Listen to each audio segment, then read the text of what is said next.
The Locked On Podcast Network presents the Big 6 in 60. The 6 biggest national sports stories from the local experts of the Locked On Podcast Network. Get the real story, why it matters, what's next, who wins the big game, and more, all in 60 minutes. The Big 6 in 60 starts now with the biggest story in sports. The Panthers beat up the Oilers physically and on the scoreboard. Your Locked On Panthers, your daily podcast on the Florida Panthers. The Florida Panthers defeated the Edmonton Oilers by a final score of 6-1 in Game 3 of the Stanley Cup Final to take a 2-1 series lead. They protected home ice with a crowd that was buzzing from start to finish, and the Panthers scored in the first minute and poured it on from there. 6 different goal scorers, 3 power play goals, 140 minutes of penalties, 17 total power plays together. And Josh, the biggest takeaway that I have for the Panthers is after that first goal that they scored is the fact that they were able to, for their penalty kill to set the tone, having the Edmonton Oilers go around in circles. And what do we know? Because the top dogs from power play 1 being on the ice on the penalty kill, it was consistently Paul Maurice putting on power play 2 and getting the cycle going, and then separating it with that 2-0 score from Carter Verhaeghe. Yeah, well, thanks for having me. Excited to be back for a great playoff edition of the podcast. And here's what I would say: they don't want to be called power play 2 anymore, right? We heard Stan Bennett saying that. So we got to come up with an alternative name for them. Maybe power play 1A. You know how like they do that with goalies? We have a 1A and a 1. But man, what an incredible performance by the Panthers last night.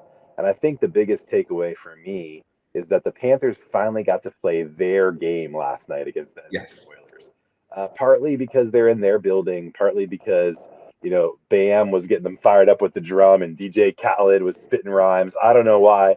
But they were able to drop into their game. And when the Panthers are playing Panthers hockey, it is hard to stop them.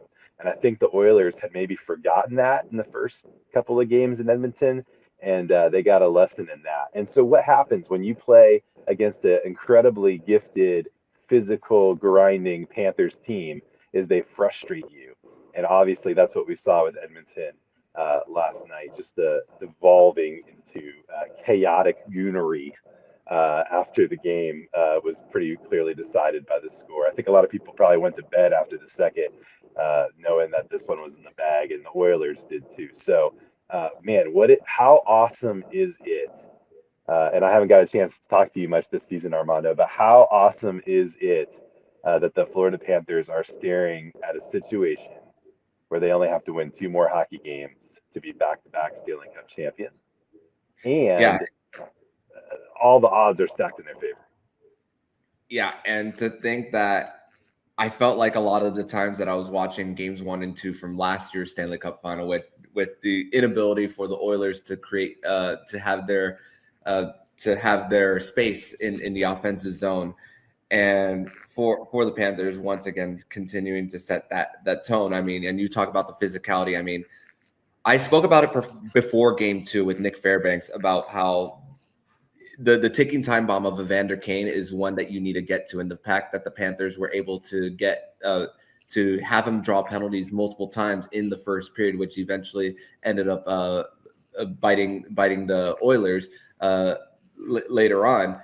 I mean, yeah, he was also in the box when Stuart Skinner had the delay of game penalty as well. But the fact that the fact that Leon Draisaitl and Connor McDavid would sometimes be on separate lines and then back together on the top line, there's also maybe a little bit of desperation and also the confusion that creates in the example of the too many men on the ice penalty, where it was not just one too many, it was two too many in that situation. So that's the great thing about the Panthers and their ability to roll 4 lines, that it's not necessarily them having to go nuclear. And I mean, you look at the stat sheet, 0 shots on goal from Leon Draisaitl. We saw how the Panthers were able to frustrate him in the Stanley Cup final of him putting that goose egg.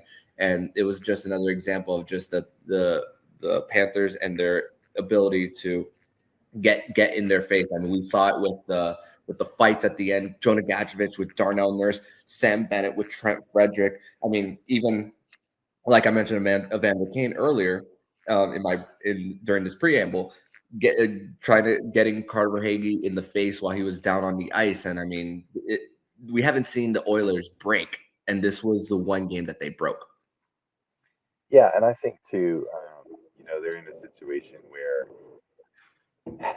they know. I mean, they know that the Panthers have this championship caliber. They saw it last year, and now they're finding themselves in a situation where they're being put on their back, and they're struggling. No Zach Hyman, Ryan Nugent-Hopkins, something's going on. We don't know. He was a game-time decision, and so that has got to be getting in their heads as well, along with the score being last night. No doubt, and also the Panthers, and you spoke about Panthers hockey and their physicality with it. I mean, Aaron Ekblad laid a big hit on Connor McDavid. He takes a few strides back and then lands on his side. Has to go to the tunnel for a little bit and then comes back. I'm like, oh man, this is the marathon that the Panthers are showing that they could. It's like going on the treadmill and trying to run. You can't run 5 miles just yet. So you start with 1, then you get to 2. But the Panthers over these last few years have been able to get to that 26.2 mile landmark, and that this is kind of where we're at when it comes to the Stanley Cup playoffs. Right now, I would say they're on mile 23 for their marathon, and it's just once again their ability to continue to press on, pound it, and also tire out the opposition, which is crazy because you think about going into this one, the Panthers were 3.6% on the power play, and they get 3 on the night. Carter Verhaeghe with that short side goal off the post, and in Aaron Ekblad, which the Edmonton Oilers were abandoning the weak side of the ice multiple times on that Verhaeghe goal and on the Ekblad goal that made it 5-1 at the time. So it's a lot of that ice on the left flank was exposed for Edmonton. So it made the Panthers' job a lot easier. Yeah, and when you can get those passes that the Panthers love to do, and I feel like earlier in the series they were frustrated because they were trying to make passes and they just had a hard time doing it, and it felt like everything clicked last night. And man, that Aaron Ekblad goal was one of the prettiest goals that you'll ever see in the Stanley Cup playoffs. So it's not just the gritty goals, Matthew Tkachuk in the crease, Sam Bennett falling into goaltenders being pushed. It's not just that, but it is the finesse as well, the skill. And I think you nailed it. It's depth. The Panthers have depth, and they have even deeper talent at forward and at defense than they did in their prior cup run. So I think having both of those factors involved last night, and that's got to frustrate the Oilers when you're beating them with skill, and they have the most skilled player in the world, and maybe the second or third most skilled player in the world, and you're frustrating them with pretty passing plays. You're doing a good job. No doubt. And the scoring distribution, looking at it with the top line to the third, I mean, it only separates by 5 points of all the 3. So it just goes to show how when one unit is not going, another unit can. And just looking once again, I mean, 6 different goal scorers. You love to see it. And we saw this multiple times, especially in the Carolina series, where it wasn't just one guy getting on multiple times. It's like, and you got to be thinking, if you're the opposition, it's like, what do you have to do in order to stop these guys? So good. So great start to the home part of this portion of the Stanley Cup final, but 2-1 series lead for the Panthers here going into game 4. Ever check your bank account and wonder where'd all my money go? Between dining out, online shopping, and entertainment, it's easy to lose track. That's where Monarch Money comes in, your personal CFO giving you full visibility and control over your finances. Monarch Money isn't just a budgeting app, it's a complete financial command center. You can track all your accounts, investments, and spending in one place so you stop just managing your money and start building wealth. Instead of juggling multiple apps, you can use Monarch to check your finances, track spending, and even plan long-term goals. Managing money with your partner is smoother than ever. You can track shared and personal accounts, set goals, and stay on the same page without the stress. Take control of your finances with Monarch Money. Use code LOCKEDONNFL at monarchmoney.com for 50% off your first year. That's monarchmoney.com, code LOCKEDONNFL for half off your first year. The Cavs announced that Darius Garland needed surgery on his toe injury that hampered him throughout the playoffs. You are Locked On Cavs, your daily Cleveland Cavaliers podcast. That news, of course, that Cavs guard Darius Garland underwent successful surgery on Monday to repair his great toe injury. This is the Cavs statement. The procedure was performed by Dr. Nicholas Strasser at Vanderbilt University Medical Center in consultation with Cavaliers team doctor, Dr. James Rosnek, and Dr. Bob Anderson. His status will be updated as appropriate following a progression of treatment and rehabilitation in approximately 4 to 5 months.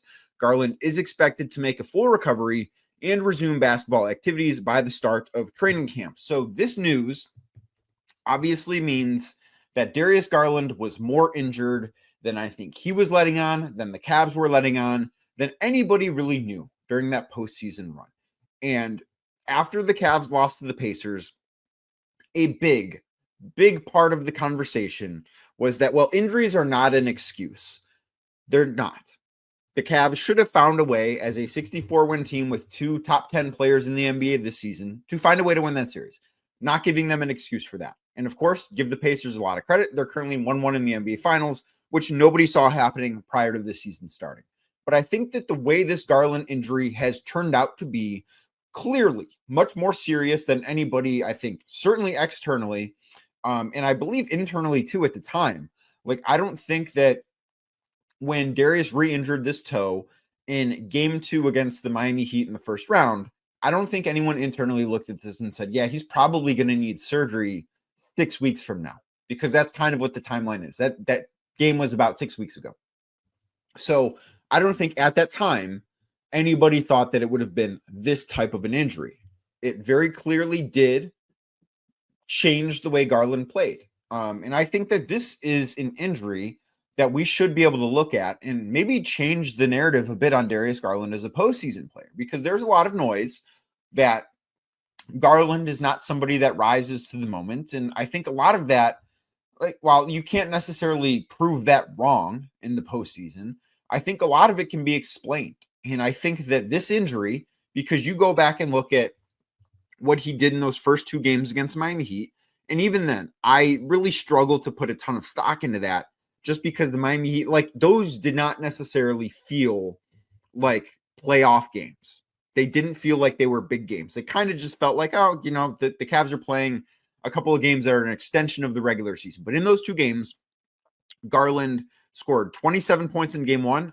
He had a very nice game, 10 of 17 shooting, 5 of 9 from 3, looked really good. He had a very good game.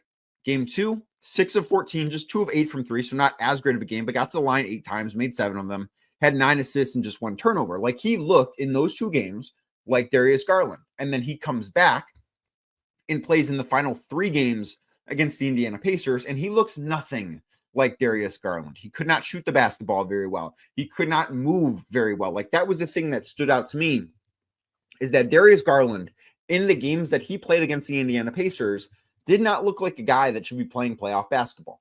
It looked like that toe injury was bothering him a lot. And I think that the fact this news comes out now on Monday, June 9th, does help to explain a lot of it. And I think that this is something that should change the narrative about Darius as a postseason player.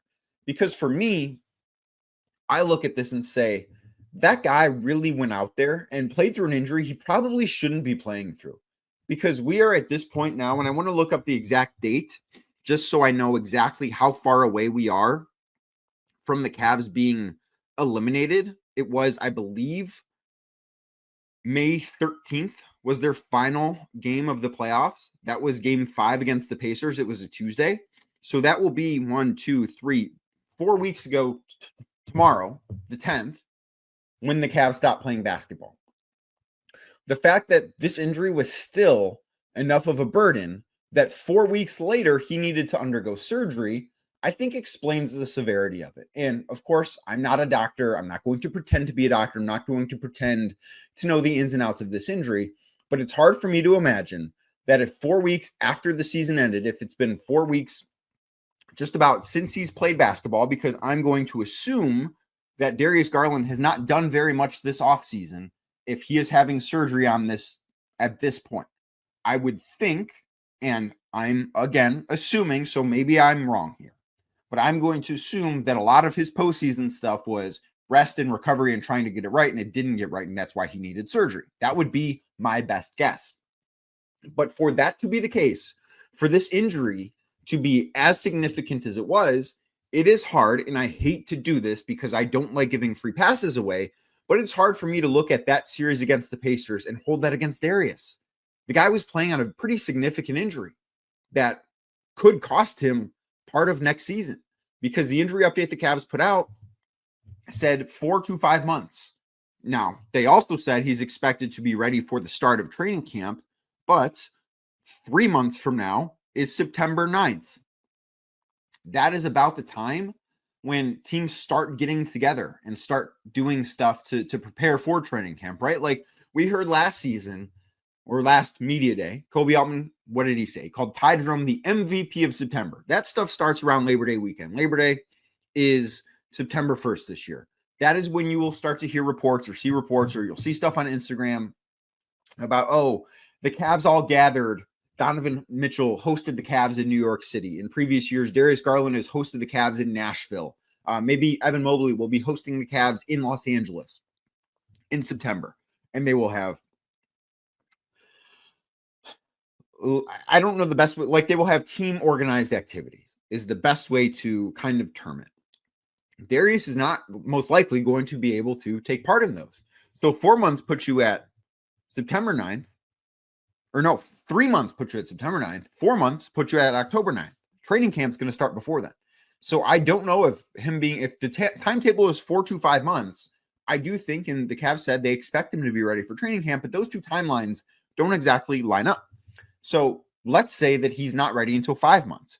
That puts you at November 9th, which you are well into the regular season at that point. Now, of course, if he misses 5 or 10 games at the start of the regular season, considering what the goals are for the Cavs and just what they aim to be next year, I don't think him missing time at the start of the season is going to be something that matters all that much. I think that we can look at this and say, yes, as long as he is right and healthy for the postseason, that is what matters. And that is the truth, because as they have all said following this season, the only thing they're going to be judged on next year, and I kind of think that's how this year was too, but next year is going to be pushed to a more extreme level. The only thing they're going to be judged on is what they do in the playoffs.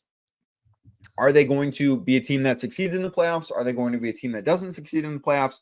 That's the only thing that's going to matter. Whether or not they get off to a 15-0 start next year in October, November isn't going to matter. Nobody's going to care. But Darius's injury could realistically bleed into the regular season. So I think if the injury is this bad, should this impact how we look at what Darius did in the playoffs, what the Cavs did in the playoffs? Because I have spent so much time over the last couple of weeks saying that the injuries mattered in this series, and they did. Darius was playing on one foot. He had an injury that was bad enough that 4 weeks after the season ended, he still needed to get surgery. And it's not as if it's just a surgery that he's going to be ready in a month. It's not a minor thing. I really don't think there is such a thing as minor surgeries. Like anytime that you are knocked out and put under the knife, I tend to think it's a pretty big deal. So I would like to classify this as not being a minor deal. Now, this doesn't make it okay that the Cavs lost in the second round against the Pacers.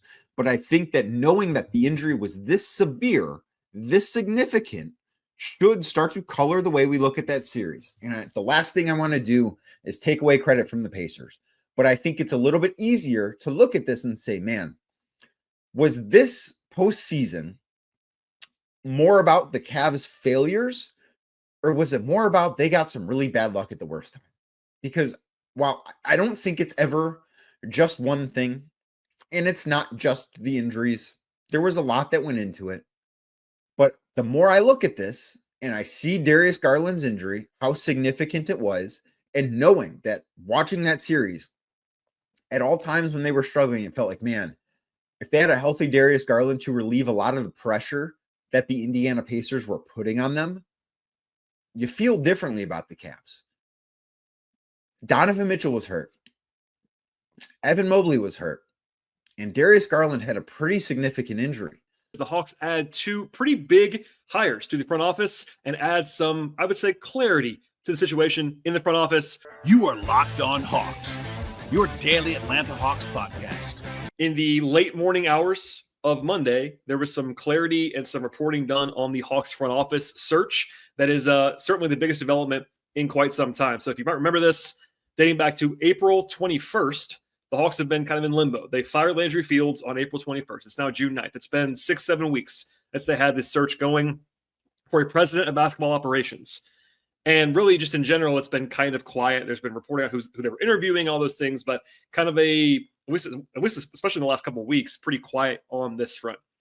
Now, Shams Charania reports on Monday morning that the Hawks are going to be hiring Pelicans executive Bryson Graham as Senior Vice President of Basketball Operations and 76ers executive Pierre Dinwiddie as Senior Vice President of Strategy and Analytics. So these are not officially announced as I record this on Monday afternoon.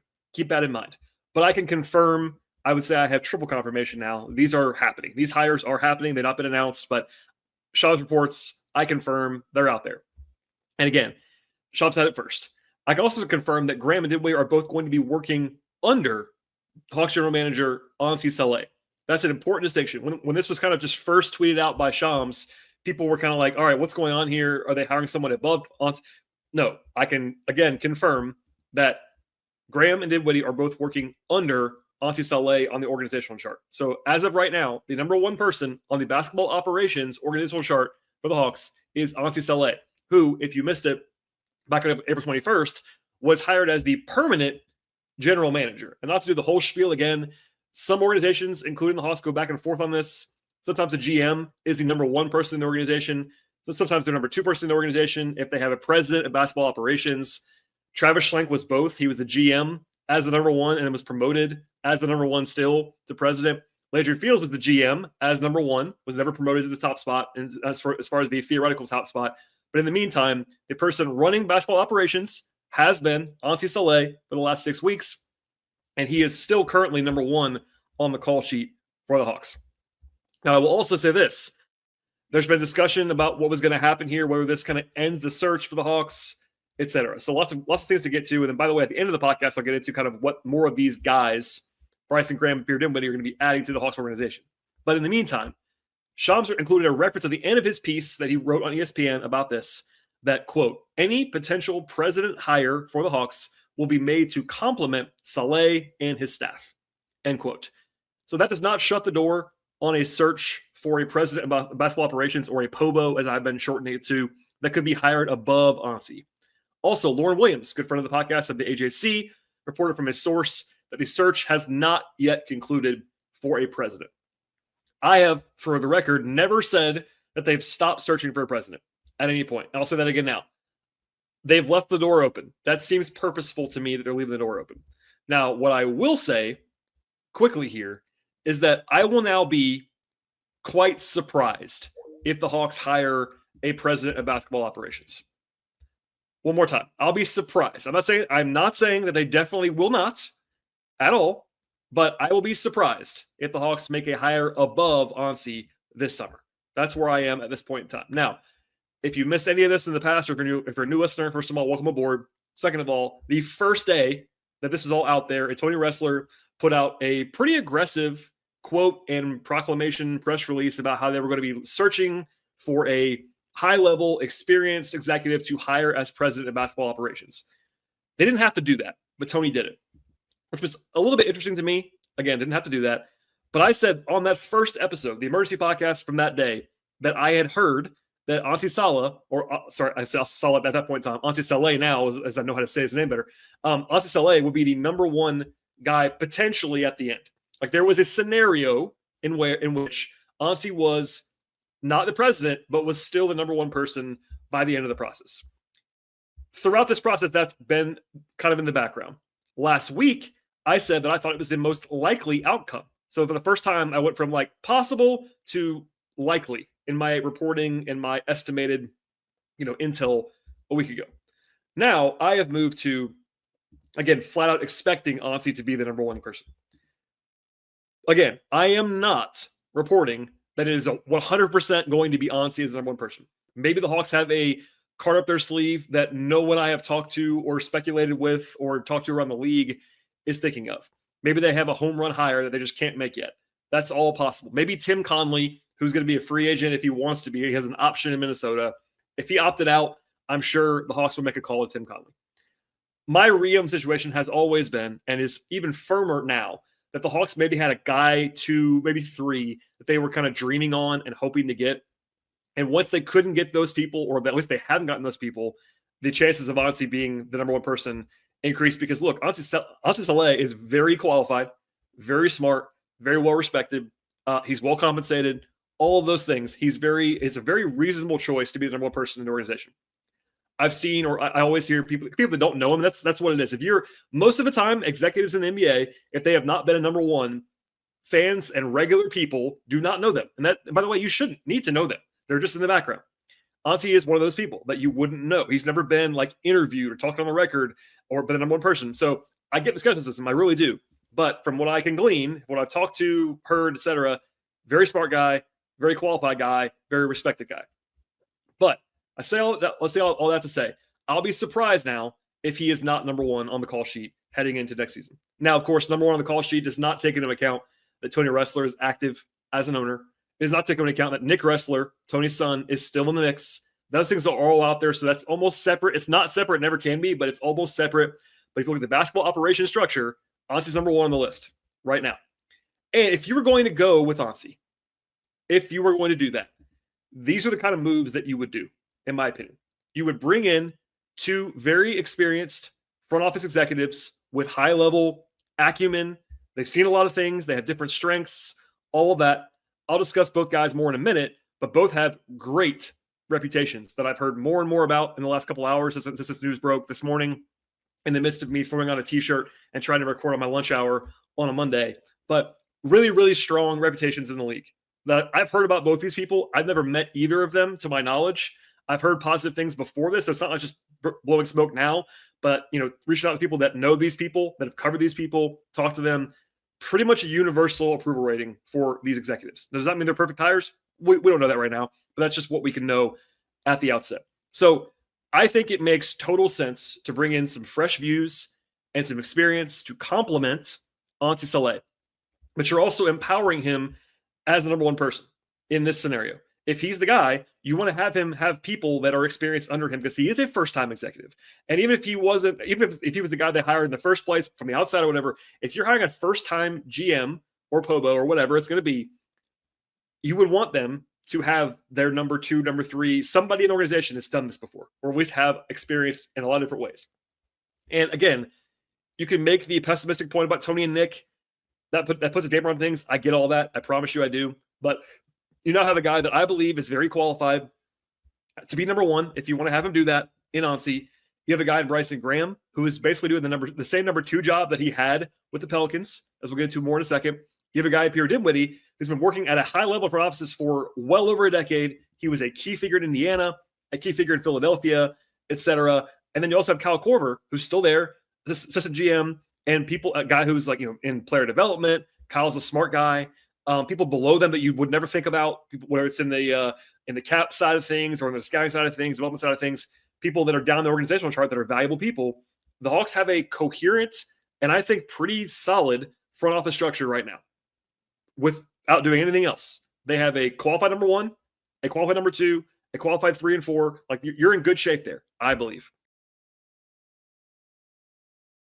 There's nothing like the atmosphere of an NBA playoff game. Every bucket, every defensive stop, every moment feels huge. It's electric in the arena. With Gametime, you can be a part of it without the stress of last-minute ticket hunting. Gametime makes it fast and easy to get playoff tickets, even when demand is sky high. Prices on the app actually go down as tip-off gets closer, and their last-minute deals can save you up to 60%. Take the guesswork out of buying tickets with Gametime. Download the Gametime app, create an account, use code LOCKEDON for $20 off your first purchase. Terms apply. Again, create an account, redeem code LOCKEDON for $20 off. Download Gametime today. Last-minute tickets, lowest price guaranteed. You never want to be the guy after the guy. How's Quinshon Judkins going to handle that? You are Locked On Browns, your daily Cleveland Browns podcast. Following in Nick Chubb's footsteps was never going to be easy for some unlucky running back, and that just so happens to be Quinshon Judkins and, to a degree, Dylan Sampson, who's going to be part of this tandem that they've created with the two guys they drafted. But more so, obviously, Quinshon Judkins, because he's going to be your lead guy. He's going to be your bell cow. He's going to be your lead back. And so there is, I think, a little bit of added expectations when you're following in the footsteps of the guy. Nick Chubb is the guy, and you never want to be the guy following the guy. And unfortunately, that's the situation Quinshon Judkins finds himself in. Not that I think he is adding any extra pressure in his own mind in that regard. Like, I think he's coming in and just trying to be Quinshon Judkins, and I think that's the only thing he can be. But I think, like, from an outside perspective, I'm curious how you maybe think or feel about the idea that there's this added pressure on Quinshon because he's following in the footsteps of one of the best running backs in franchise history, one of the best players in franchise history, a fan favorite, maybe like the epitome of what it means to be a Cleveland Brown since the team returned in 1999. Like, we know how much Nick Chubb was adored. I talked about it on yesterday's episode. And so it's a hard person to sort of be coming in on the heels of. That said, it would be different if Quinshon Judkins was a quarterback, or if we were talking about the quarterback position here. The difference is with the quarterback position, everybody knows how important that role is. Everybody knows how important that responsibility is to winning. And quarterbacks in this league are always the most polarizing figures in the game, hands down, no questions asked. And so understanding that about the makeup of a locker room, the makeup of a roster, the makeup of a team, I think if this was a quarterback departure that fans loved that we were talking about, and the guy coming in, you know that there would definitely be pressure with that. Like, it's the Patriots Tom Brady situation, right? Like, they haven't been able to. They think they now have their next guy, that's the franchise guy in Drake May. But nobody wanted to be Mac Jones. It was the guy coming in after Tom Brady is like the young up-and-comer that they were hoping was going to turn into. Nobody wanted to be that guy because he's the greatest of all time, and those are big shoes to fill. And I'm not going to sit here and say that, like, he has to fill those shoes, but I do think if it was the quarterback position we were talking about, there would be a lot of added pressure. I think because it's the running back spot and the running back role, and fans understand at this point, people who watch the sport for as fans or for a living, they understand obviously at this point that you can win Super Bowls, you can win championships with running backs who aren't Nick Chubb and be just fine. And Nick Chubb is sort of proof of that, right? Like, how dominant was he for the first 6 to 7 years of his career? Where he was the top 5, if not the best back in football. And you had, and where did it get the Browns? It got the Browns 2 playoff appearances, one that he wasn't even really there for, and 1 playoff win. And that's not a knock on Nick Chubb. It just speaks to the fact that you have to have a team and still have a quarterback on a championship caliber team to get over those humps and actually make the deep playoff runs. And so I think that people understand that as good as Nick Chubb was, you don't have to be Nick Chubb to have success with this franchise or with this Browns team. You don't have to be Nick Chubb for this team to go win a championship. And if Quinshon Judkins is a great back and the Browns are in a couple years here, like in line to win the Super Bowl or like making deep playoff runs, there's no one's going to be sitting there, splitting hairs on whether or not Quinshon Judkins is Nick Chubb or not. It's just not going to happen. So I think that's part one of this. I think part two of this too is that it's just totally unfair to compare Quinshon to Chubb or Dylan Sampson and Nick Chubb, and make any one of those guys have to fit into a box and be that guy. It's in terms both on the field, but also off the field. Like nobody should expect that any of these young players at this juncture are going to capture the fan base or captivate the fan base the same way that Nick Chubb did. He meant something to this city that is almost unreplicable. And it would be totally unfair for anybody to sit there and say, well, Quinshon's got to kind of like follow in those footsteps. I'm not going to expect Quinshon Judkins to do that. I'm going to hope that Quinshon is really, really good.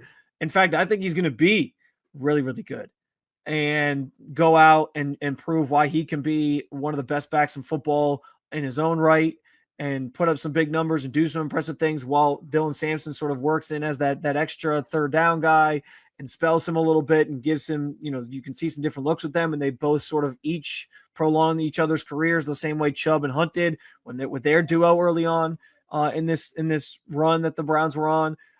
So I think that like he can just come in with a clear head, be himself, and nobody should be holding him to that standard because again, it's impossible to be Nick Chubb and mean to this fan base what Nick Chubb meant to this fan base.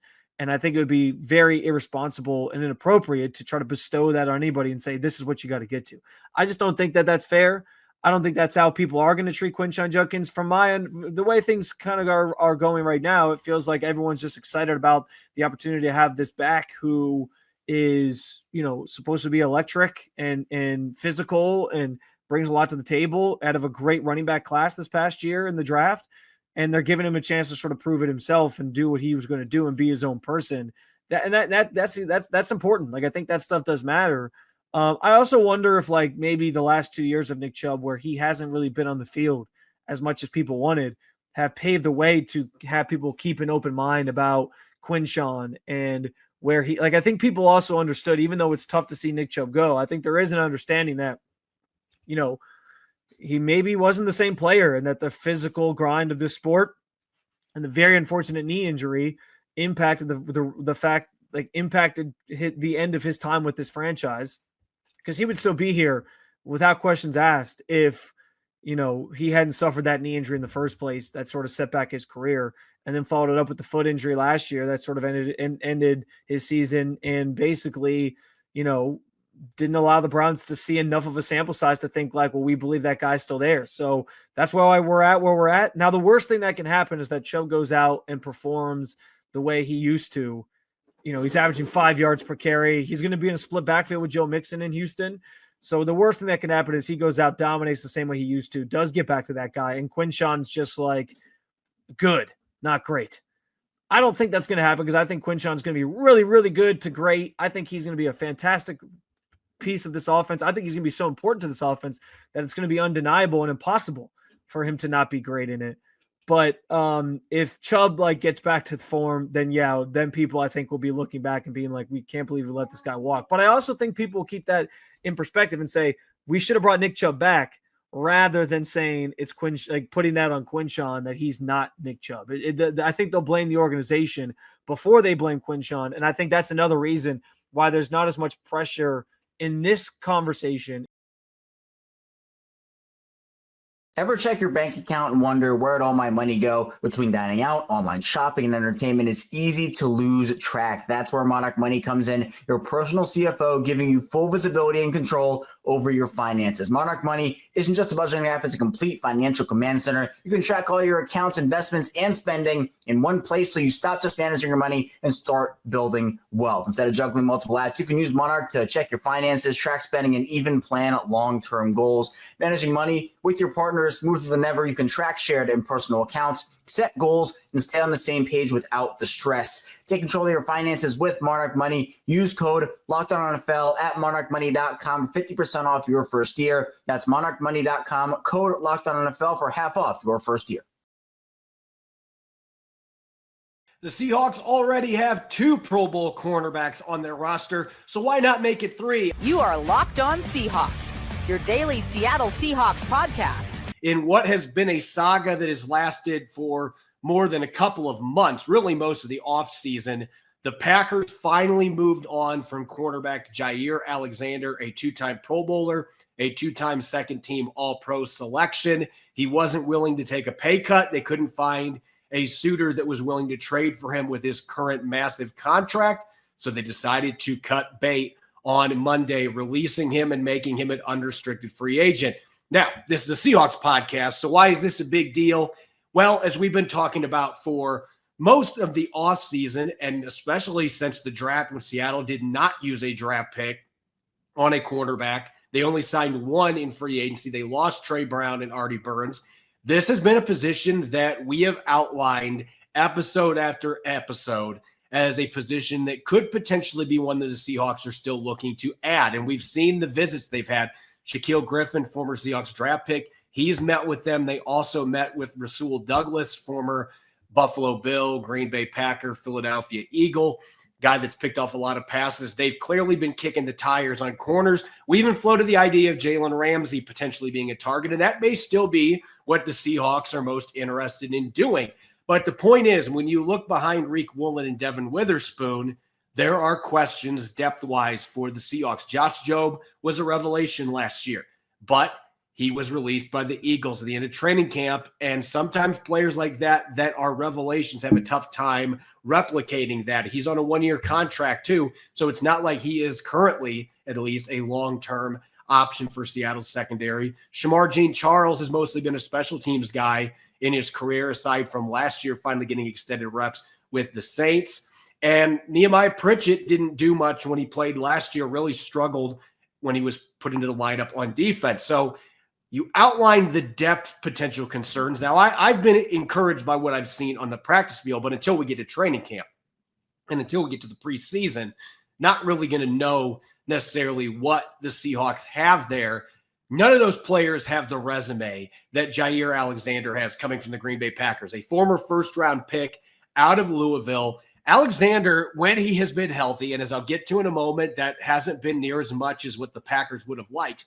But when he has been healthy, he has been a top 10 caliber boundary corner the last couple of seasons. It's not as if his productivity has dropped when he's been in the lineup. He only played in 7 games last year, and he had 2 interceptions. One of them he returned for a touchdown.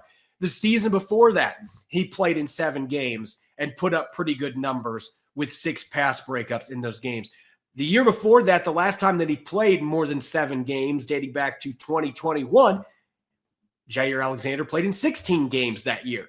And he was a second-team All-Pro selection, put up gaudy numbers in terms of interceptions and pass breakups, was among league leaders in both categories.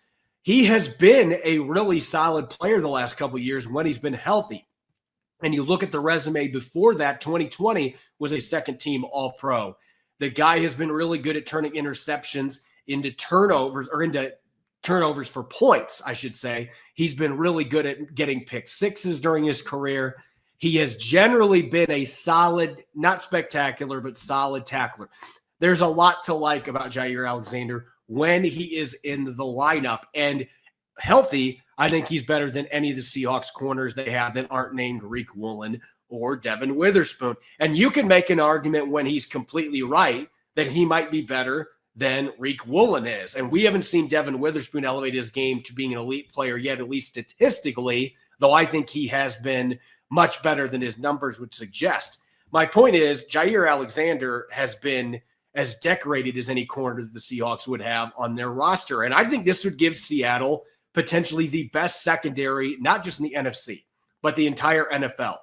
That, of course, is assuming that Jair Alexander is healthy. And that's where the real problem lies here. And this is why the Green Bay Packers decided to cut bait. He had a cap hit north of $17 million.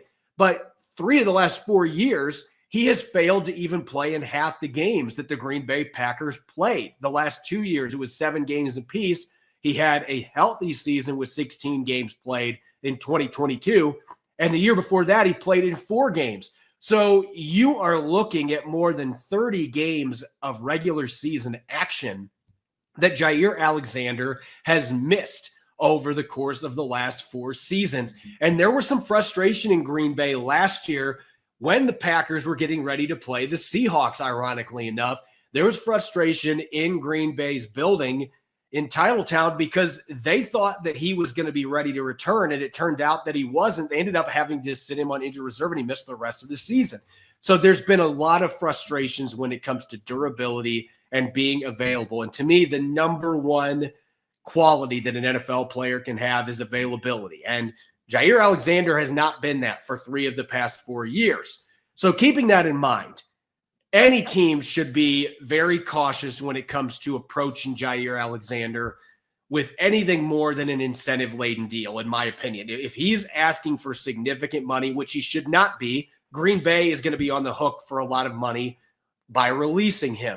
So he would be better off in this case getting a near vet minimum deal, so he doesn't have much of that due money from Green Bay being offset. But there could be some incentives cooked in there because of this guy's ability and his talent level when he's been healthy. Again, last year he had 2 picks in 7 games. It's not like his performance has completely fallen off a cliff. When he's in uniform, when he suits up, he has been a really good player the last couple years. We just don't see him very much. So, of course, anytime you're looking at a player like that, there's going to be a hesitancy, and there should be. You have to look at the risk aversion part of this. You cannot go out and throw a bunch of money and get into a bidding war, and I don't think there's going to be. I think there will be plenty of teams that are interested in Jair Alexander because of his resume and his talent, but the injury history the last 4 years, and particularly the last 2 where he has missed more than half the season, that is going to leave teams really cautious when it comes to putting much guaranteed money on the table. Incentive-based money is going to be where it's at. The escalators, I call them the Geno Smith package. We saw the last few years with Geno Smith. His weren't injury-related. It was, having assurance that he could back up that breakout season and come close to playing at that level. Again, in some ways he did. In this case, it's a player who's had injuries. So if Seattle is put in a position where other teams are offering a large chunk more than vet minimum, I don't think John Schneider is going to entertain this. With that being said, there may not be an executive in the NFL that works for any other team that has a better pulse on a player coming from the Green Bay Packers than John Schneider, formerly working for Green Bay before becoming the general manager of the Seahawks.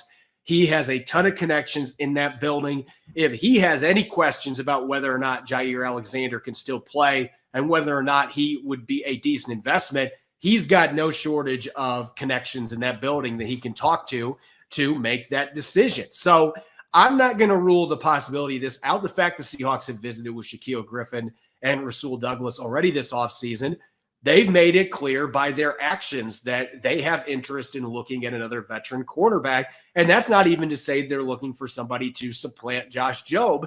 Maybe it's a competition-based thing. And Jair Alexander, if he plays like he's capable of, is going to win that job. But he's got to stay healthy, and he's got to play at the level that he did previously. I think if you're looking at a vet minimum deal that's got some incentives baked in that could give him a decent chunk of money, I think it makes all the sense in the world for the Seahawks, the cap space that they have. And I think that Jair Alexander would be a really good fit for what Mike McDonald likes his cornerbacks to do. At minimum, you are going to have a really spicy competition between him and Josh Jobe. This could also be a case where Seattle signs him thinking, hey, he's going to be the starter unless he's not healthy. And the Seahawks may feel, look, Josh Jobe did good things for us last year, but we need a player who has the track record of all pros and Pro Bowls. We want to have the team be as good as possible, and that's not even taking a knock on Josh Jobe. You're always looking to improve your roster. So I don't know that this ends up happening. I could see Jair Alexander trying to go to somebody like Minnesota or Chicago so that he can play the Packers twice a year. There's always that bad blood when players leave NFC North teams. They like to go to other NFC North teams if they have the ability to sign with whoever they want. Money's going to talk too, potentially here. But I would not rule out the possibility that Seattle would make this move. And I think it is a low risk, high reward signing. If it doesn't work out, that's why you aren't putting a ton of guaranteed money on the table. You've got Josh Jobe. You like Nehemiah Pritchett and Shamar Jean-Charles. But this is a player in Jair Alexander who has been excellent for most of his career, at least when he's been healthy. He's only 28 years old. I don't think that it would be a bad move to bring him in as long as it is an incentive-based deal that doesn't have a ton of guaranteed money. If he's healthy, this does truly elevate an already great secondary potentially into being one of the very best in the National Football League. There's nothing like the atmosphere of an NBA playoff game. Every bucket, every defensive stop, every moment feels huge. It's electric in the arena. With Gametime, you can be a part of it without the stress of last-minute ticket hunting. Gametime makes it fast and easy to get playoff tickets even when demand is sky high. Prices on the app actually go down as tip-off gets closer, and their last-minute deals can save you up to 60%. Take the guesswork out of buying tickets with Gametime. Download the Gametime app, create an account, use code LOCKEDON for $20 off your first purchase. Terms apply. Again, create an account, redeem code LOCKEDON for $20 off. Download Gametime today. Last-minute tickets, lowest price guaranteed. Sam Utu does commit. You are Locked On Bama, your daily podcast on the Alabama Crimson Tide. Part of the Locked On Podcast Network, your team every day. We did say this was going to happen very, very shortly. We felt very strongly about that. Of course, the fine folks at On3 and 24/7 and Rivals and everywhere else also thought that. But so it's good to have confirmation. We've learned who to believe. That's what it is. That's what you're getting here. That's what you're getting here. We know who to believe. This is a big commitment. I mean, it really is. The pipeline to California to keep that open is huge. And this guy, Jimmy, you and I both believe by the end of the year, rankings wise, he's going to move up, not down. Sure. And he's ranked fairly well right now. I mean, the best ranking to go by, as we say all the time, is the On3 industry ranking, because it takes into account On3, Rivals, 24/7, and ESPN. Takes into account all the four opinions that matter the most, and then doles it out in a way that makes sense, giving the most weight to On3 and 24/7, who have the best people that do the best rankings.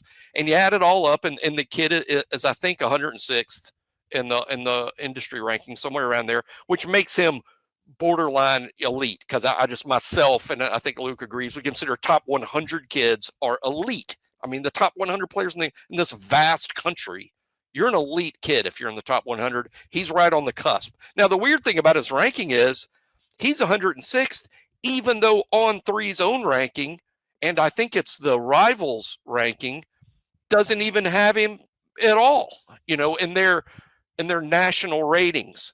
So once they put him in, and we believe they will at some point, he's going to zoom up comfortably inside the top 100, making him really elite.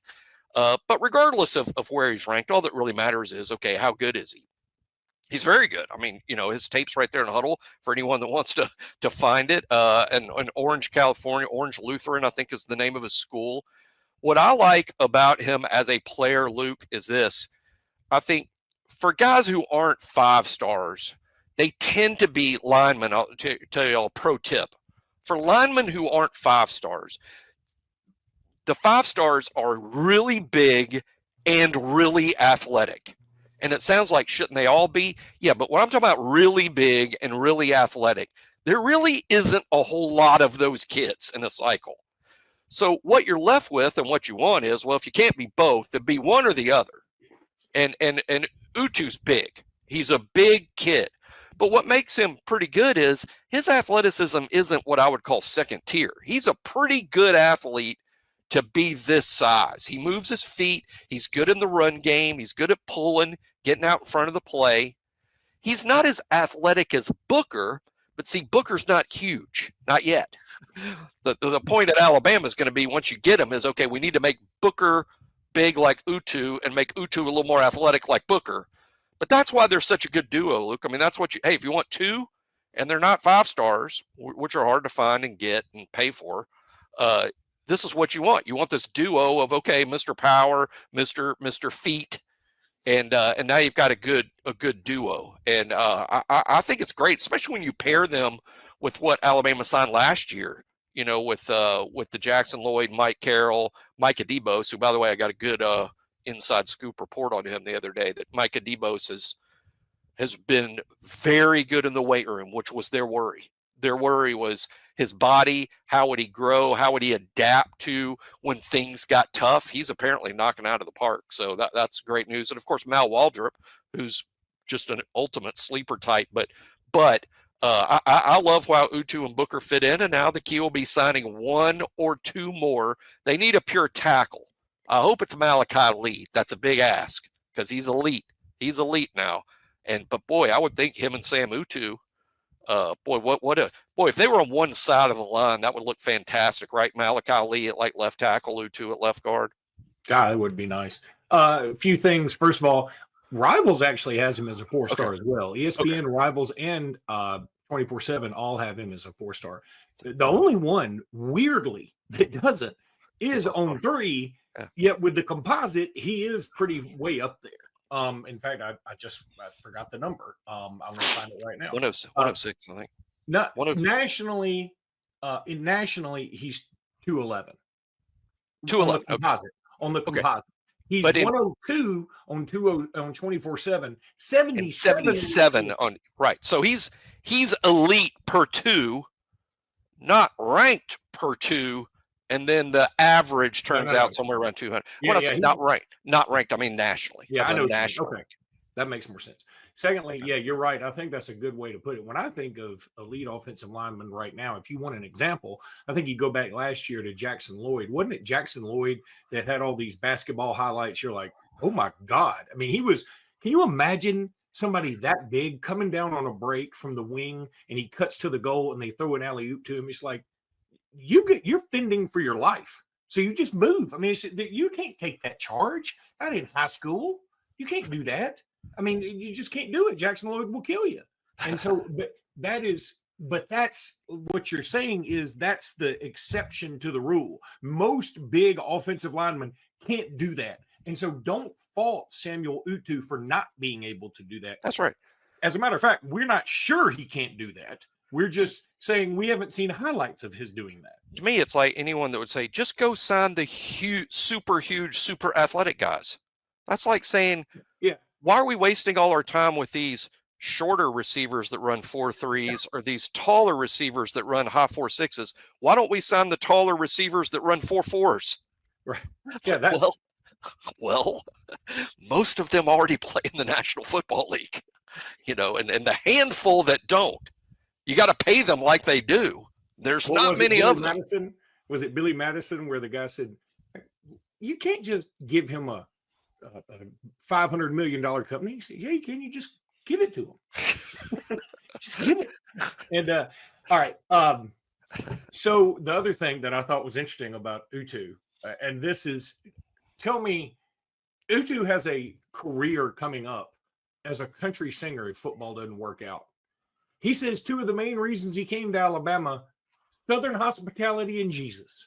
Now, if that isn't he's going to fit right in. Song from when I was at Alabama, just kiss my grits. I mean, that is totally a country song. He's going to fit right in with the only thing not fitting in. He may be the only anthropology major on the football team. Yeah, we talked about that. I think a fun quiz would be asking the other 84 guys on the team if they know what anthropology is. That's a good thing. But apparently this is a real and for those that don't know, because that is kind of a unique thing. It's the study of cultures. And I think Sam Utu is multiple culture. He's multiple cultural. I'm sure there's a better word for that, but I mean, yeah, that's true. If he's multicultural, that's true. So it's kind of like a Frenchman taking French in high school, like he can ace this thing. I was a great friend. One of my best friends at Alabama for 2 years was one of the tennis. He's one of the tennis players on the tennis team. Me and him were really good buddies, and he's French Canadian, and he didn't care much for school, so his major was French. Seriously. He'd outspeak. I mean, he's been speaking French his whole life. He majored in French, so I suppose he found something he could pass because he didn't love the school part of being a tennis player for the school. But hey, good player, good tennis player. Yeah, of course he was. Yeah, he was. We'd play for beer. I played tennis. I'd play tennis growing up. I played a lot of tennis growing up. I mean, I was a top 10 player in Alabama when I was like 12. And then anyway, so I was pretty okay. And then got to be friends with him. And we'd play for beer. We'd play for beer, and the score would be 4-0. The set would start out 4-0. And then I'm up 4-0 and 30 love in every game. And we'd play for beer. And I to be honest, I probably lost more than I won. I did win some time, but we'd play for a case of beer, and I'm up 4-0, 30 love. And the score always sounded fun. even though I was probably winning, 1 out of every 6 points. That's all right. I mean, you're all winners. Sorry about the tangents. Usually you that go off on the tangents, but I hadn't talked about my I hear talked about my French Canadian tennis buddy in a while.